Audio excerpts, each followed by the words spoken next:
Se você costuma colocar seus imóveis para locação, ou ainda, se você é corretor imobiliária e costuma fazer a gestão e locação de imóveis, saiba que nós desenvolvemos 5 passos, ou existem 5 etapas que, se você respeitá-las, trará muito mais segurança na hora de efetivar a sua locação. Mas, antes disso, se você gosta desse tipo de conteúdo, se você acompanha a gente aqui no canal, se inscreve e deixa aí o like e deixa aí os comentários. Se você tem dúvida ou costuma ter dúvida sobre esse assunto, não tem problema. Vai nos comentários, coloca a sua dúvida que nosso time vai te ajudar aí, vamos tentar esclarecer eventuais dúvidas que você tenha sobre isso. Então vamos lá, 5 etapas que você não pode deixar de observar no momento da locação. Então, se você está locando ou se você é aquela pessoa que intermedia a locação, o corretor, a imobiliária ou quem faz gestão de imóvel locado, tome sempre cuidado com isso. Quais são as 5 etapas que a gente costuma destacar aqui? A primeira etapa é a etapa comercial. É quando há aqui a conversa entre o pretendente, o inquilino e o locador. E normalmente isso ocorre através ou por intermédio de um corretor ou de uma imobiliária. Então, a fase comercial é a primeira etapa da locação, aonde você vai ajustar o valor da locação, o prazo da locação, onde você vai ajustar qual é o tipo de garantia que o locador costuma exigir, qual é a condição do imóvel, se existe alguma situação específica no imóvel, e isso mais para frente a gente vai trabalhar com calma, provavelmente em outro vídeo, quando a gente falar da diferença e da distinção entre a locação para fins residenciais e para fins comerciais, tá? Então, essa fase comercial, quanto mais informações você puder levar para o inquilino sobre as condições do imóvel e quanto mais informações você puder levar para o locador nesta fase sobre a situação do inquilino, maior a tendência, a probabilidade de você conseguir lá no final finalizar o contrato de locação. Segunda etapa do contrato de locação. A segunda etapa do contrato de locação é justamente a análise de crédito. Então, fizemos lá a parte comercial, ajustei valor, ajustei prazo, ajustei qual vai ser a garantia. Depois disso, o que é que eu faço? Eu vou para a segunda fase, que é a análise de crédito. Se você busca mais segurança na hora de locar o seu imóvel, ou se você é um gestor de locação que quer entregar mais segurança para o seu cliente na hora de finalizar a locação, é fundamental que você faça a análise do crédito ou análise de crédito daquele inquilino que pretende locar. É claro que essa análise de crédito, ela não vai garantir 100% o pagamento da locação, mas sem dúvida nenhuma ela vai reduzir significativamente o risco de inadimplência.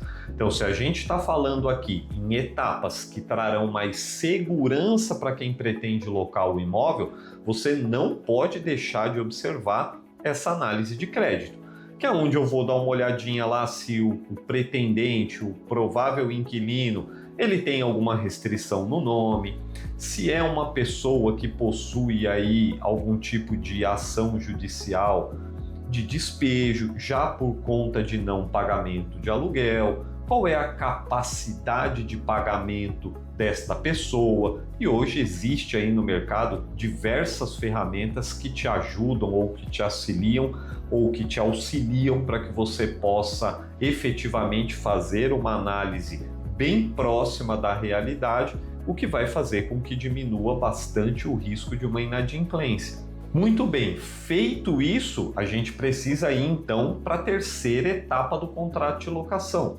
ou da locação, que é efetivamente elaborar o contrato. Então, só recapitulando: primeira fase da locação, fase comercial. Segunda fase, eu analiso o crédito. Ajustei os pontos, analisei o crédito do provável inquilino é bom, é um cara que provavelmente não vai me dar trabalho, então eu vou colocar todas as condições comerciais dentro de um contrato.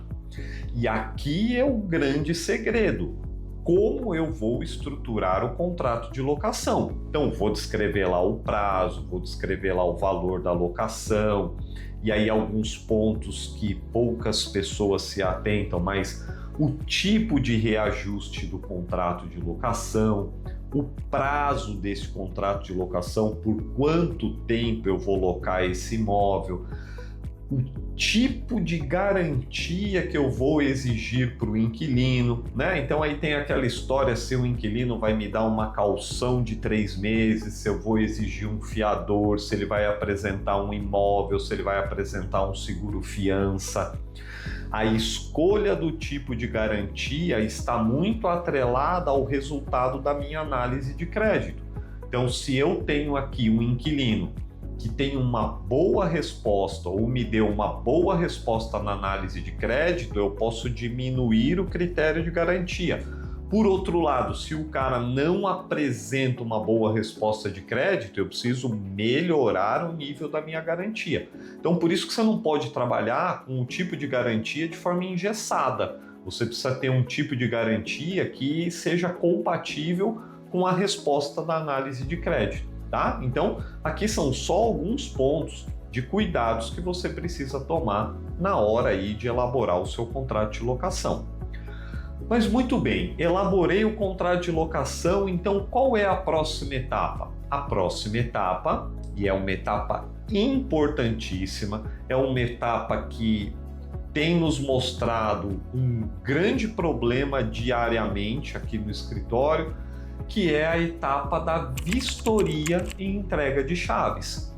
O que significa vistoria? Então, o contrato está assinado, eu preciso entregar a chave para o inquilino.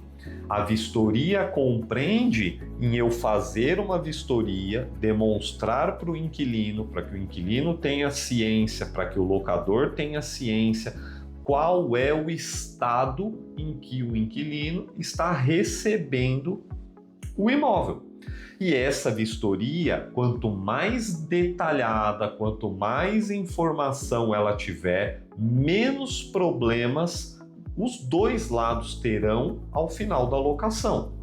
E eu digo isso porque qual é o maior número de reclamações hoje em locação? O maior número de reclamação é quando o inquilino ele devolve as chaves do imóvel, o locador sempre, ou na grande maioria das vezes, tende a dizer que o imóvel não está nas mesmas condições que ele entregou. Seja pela discussão que é mais comum, que é da pintura do imóvel, ou que algo não está funcionando como estava ou como foi entregue para o inquilino. E como é que eu sei se realmente o imóvel foi danificado, não foi danificado? Então, esta etapa da vistoria, ela representa uma importância significativa. Não é algo complexo, é algo simples, mas quando eu digo significativa, é para a solução de eventual problema futuro. Então, não deixe ou não pule essa etapa de forma alguma. E por fim, olha que a gente está com o ciclo da locação praticamente concluído. Então, eu ajustei a parte comercial, primeira etapa, eu fiz a análise do crédito, a segunda etapa, chegamos no contrato de locação, a terceira etapa, fomos para a quarta etapa, que é a vistoria e entrega das chaves, e por fim, qual é a última etapa? Se aplica para alguns e não para outros, que é a gestão da locação. Como eu vou fazer a gestão da locação? Pode parecer algo simples, mas para quem já está acostumado com locar imóvel, sabe que é uma fase complexa. A lida entre locador e locatário, em algumas vezes, ela traz situações de complexidade, seja na discussão de renovação de valor, de reajuste de valor, de problema no imóvel, quem é responsável. por consertar a resistência do chuveiro, quem é responsável por trocar a lâmpada do chuveiro, a lâmpada do banheiro, a lâmpada da sala. Então existem diversas situações corriqueiras que vai exigir uma atenção especial de quem faz a gestão da locação. Então essa locação pode ser feita pelo próprio proprietário ou essa locação ela pode ser feita também por alguém contratado para isso, uma imobiliária, um corretor ou alguém que se proponha a fazer essa gestão. É isso, turma. Se ficou alguma dúvida, aqui na descrição tem o link das nossas redes sociais, lá a gente fala quase que diariamente sobre esse tema. Se ficou ainda alguma questão aí que te gerou algum outro tipo de dúvida, deixa aqui nos comentários, nosso time vai te responder aí para tentar esclarecer e te ajudar na resolução de eventual problema.